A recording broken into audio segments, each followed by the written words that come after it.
Well, now we're up under the Samurai now. I had made it into fifth gear, but I kind of ran out of driveway. So it was still pulling in fifth gear. I just kind of noticed that the road was ending. So up under here, I just wanted to show you how this actually all works. Let's start up here at the engine.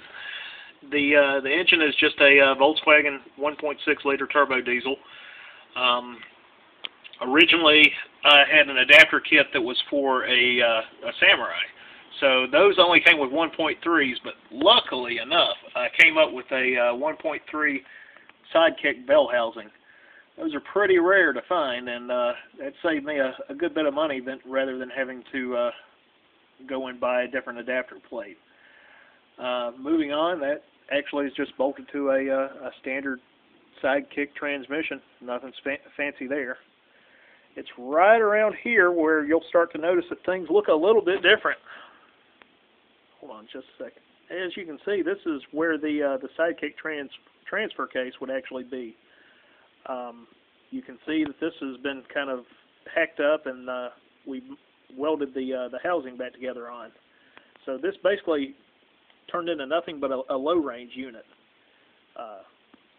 From there, there's an adapter, or just a plate of aluminum here that seals off the end. And then the next thing is the coupling between the Sidekick transfer case and the Samurai transfer case. It's just a cast iron, or not actually, it's a steel housing. And inside of there is actually a slip yoke from the Sidekick. Those will actually sync up together basically on the spline. The only thing you have to do to the Samurai input shaft is basically you have to grind or cut off the nut, the threaded area for the nut. From there, basically you just split the yoke on and then bolt everything up. We'll take a few of the bolts out of the actual Samurai transfer case mounting, and we'll use those to actually secure the transfer case to this adapter itself.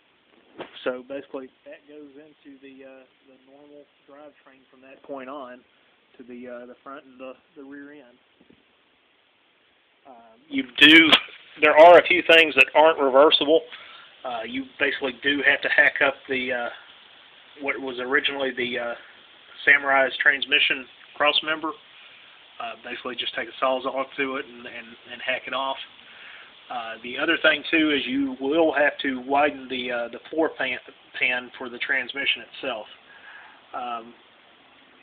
The passenger side, it probably could have gotten away without anything being modded right there, but definitely back here where the transmission or transfer case actually hits up against the housing, you will kind of have to hack that up. The driver's side of the transmission housing, you will definitely have to widen that.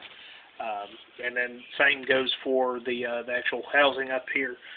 Actually, now that I think about it, the transfer case mounting up here actually worked fine without having to widen it right here.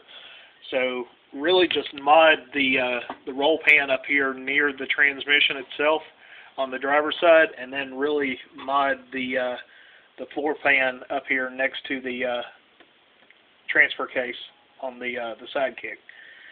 So that's pretty much everything and how it works. And so far I've put maybe 300, 400 miles or so on it.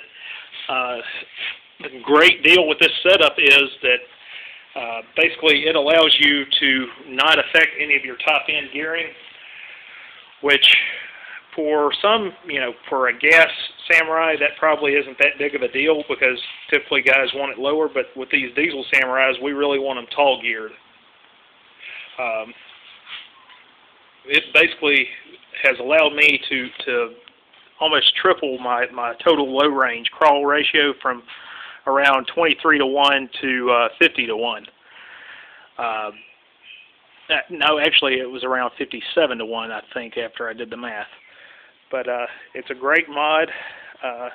I've got about $400 or so in all of mine. But actually, I'll probably have a little bit coming back because I've sold a few of the other parts. So I hope you guys enjoyed this, and I'll try to make some more videos and let you know what else is going on.